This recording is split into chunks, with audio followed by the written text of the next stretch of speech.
Good evening. I'm David Denby. I'm joined by Paul Toy, who we have asked to be a director for the Wagon plays. Good evening, Paul. Good evening. I suppose my first question is, when did you first encounter the mystery plays, your mystery plays? Right. Well, I think it was 1973. I would have been 8, and so I saw the fixed play production in the museum gardens, and I also saw a single Wagon play. I think it was the it was Herod and the Three Kings, done by Archbishop Holgates. So yes, 1973 would be the first time. I remember at the fixed production, trying to time the eating of my cheese sandwich with the Last Supper. That's quite a memory. That's right. Yes. And I guess obviously since, well, not quite since then, but since fairly recently, you've had a lot of involvement with mystery plays. Yes. Do you have any favourites out of them? Well, I'm trying to think. I particularly enjoyed 2000. That's the big Millennium mystery play production. I was assistant director to Greg Doran, and he allowed me more or less to sort of create the role as I wanted it. So I sort of concentrated on sort of, getting a lot of images, art images of the sort of same sort of incidents as were happening, what medieval artists had, how they'd interpreted them, and try and get all the background, the sort of any biblical quotes or medieval legends, that sort of thing, getting them all, doing a glossary of some of the particularly hard to understand medieval words. And I remember particularly I think they had commissioned some program notes, and when they came back, they weren't really reflective of how the production had developed. So I rewrote them overnight. So I do remember that. Yes, that would stick with you. Yes. Yeah.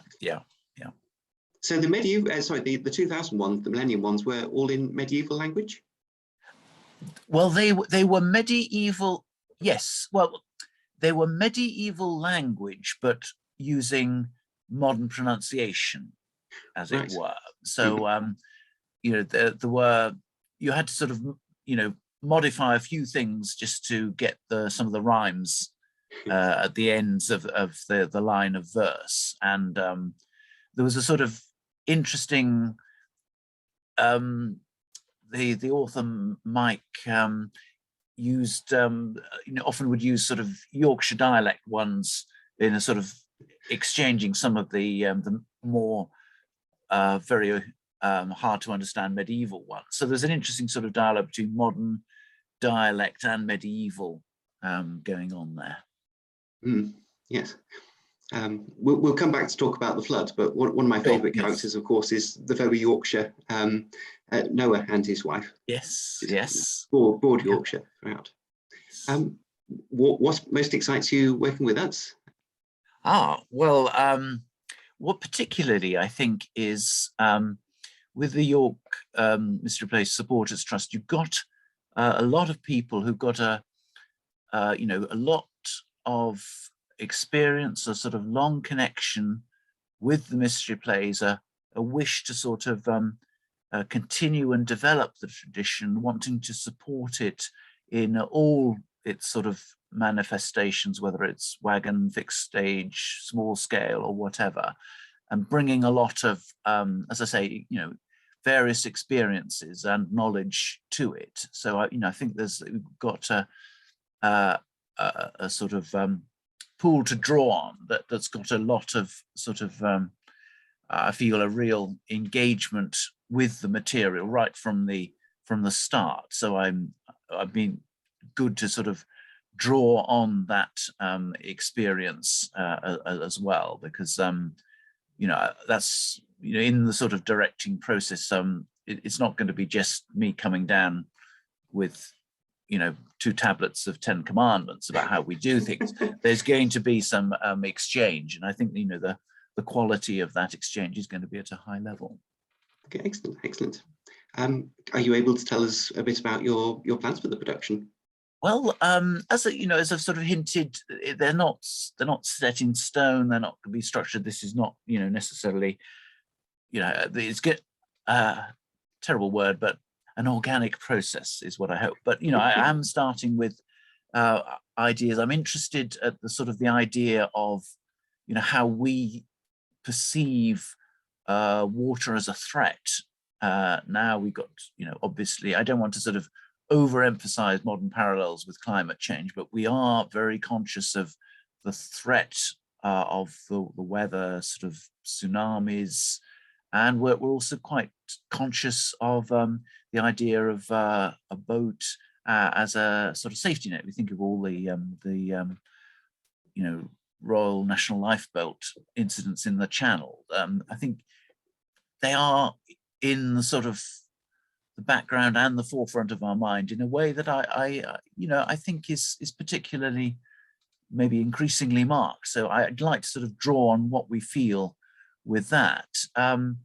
I mean, a lot of my sort of initial thoughts have actually been on the sort of thinking about some of the practical problems that I can envisage, and sort of wanting to sort of think them through, how they can be best turned to our advantage wherever possible. So while I've 1 or 2 sort of conceptual ideas that I want to play with, a lot of my ones are going to be thinking on how best, in terms of the very particular sorts of staging and ways of presenting it, outdoors, in sequence, in stations, how that all comes, and the challenges that they present, we think about early, and we make them into advantages that rather than otherwise. So it's probably not a very clear, but as I say, I'm not coming with an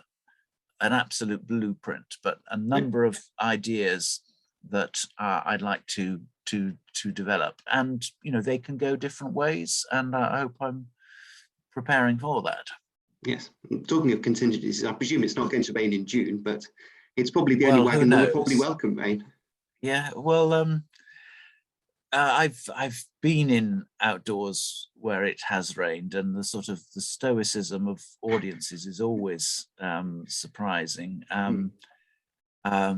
Yes, I remember. I think it was it would be 1998. I seem to remember the wagons there. It poured all day, and the poor chaps who were playing Christ and the Devil's Being Crucified were having to go through it, just dressed in their loincloths. And I think that was the decision wisely when the wagon players took the decision to do it on 2 days, and assumed that you could at least have one which would be dry rather than putting all your eggs into one basket.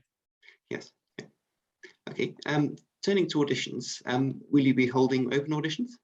Absolutely, yes. Sort of put it out for open audition, see who comes forward, hope that we'll get a lot people from from the trust, but open to others. I think one of the troubles with the wagon, well, troubles isn't, but one of the things is, because no one gets any money from it, not even sort of ticket sales, it's very difficult if you're not already attached to a particular group, either maybe a guild or an existing amateur dramatic company or a church group, whatever. So I hope that the supporters can, as it were, provide a bit of a sort of umbrella for people who are interested, but not necessarily, as I say, already attached. And because we were looking at, 6 of the parts, Noah's sons and their wives, are all going to be reasonably young people. So it would be nice to be able to have a good crop of younger actors to choose from. Do you have any sense when auditions might start, when rehearsals might start and so on? I'm thinking in terms, it hasn't been discussed yet, but I'm thinking once Easter is over, Easter is sort of mid-April, start rehearsals. After that would give us 2 months to the middle of June for the performances. And I think that will work, because it's a relatively short play, even if you were doing both the shipwrights and the floods. In terms, you're still looking at probably the quarter of a length of a typical full play. So I think 2 months rehearsal, but we might be looking to having auditions before Easter and then start after, I think would be a useful planning. So these things are all sort of pretty fluid at the moment, but in broad brush terms, that's what I'm thinking of. Yes, the answer, yeah, excellent. Yeah. And apart from actors, are there any other opportunities that you foresee at the moment? Certainly. I mean, the whole beauty of the Wagon play process is that, as it were, the backstage people are on show all the time. People who have to push the wagons from place to place. Often you see them, they're there to a certain extent costume. They're sort of proclaiming their loyalty to their group, to their particular play. All the, as it were, the sort of stage management people, they have to go with the wagon. So I think it's because you have to sort of integrate that in quite early. I think it makes the sort of the company a lot more united from earlier on, rather than having a sort of a division where the actors work in the first place and you then see all the backstage people who've been working separately joining you right at the end. I think there's a more integrated aspect to that. But yes, I'm certainly looking for variety of people. We have to build an arc that will require assistance in terms of costuming. To a certain extent, that's going to depend on how large a cast we go. We can obviously expand the cast to silent roles, as it were. We may have lots of animals coming on if we've got a lot of people, but probably people who are going to need to sort of manipulate waves, wind, rainbow, etc. So there will be a fair number of roles that are strictly non-acting roles, but because of the nature are on show as well. Yes. As well as the sort of real backstage work that are done in the workshop and the sewing room. Yes. Okay, well, thank you very much for talking to me today. I gather you're on stage yourself at the moment. Yes, I'm in a run at the Theatre Studio in Alan Ayckbourn's Woman in Mind. That runs until Saturday the 26th.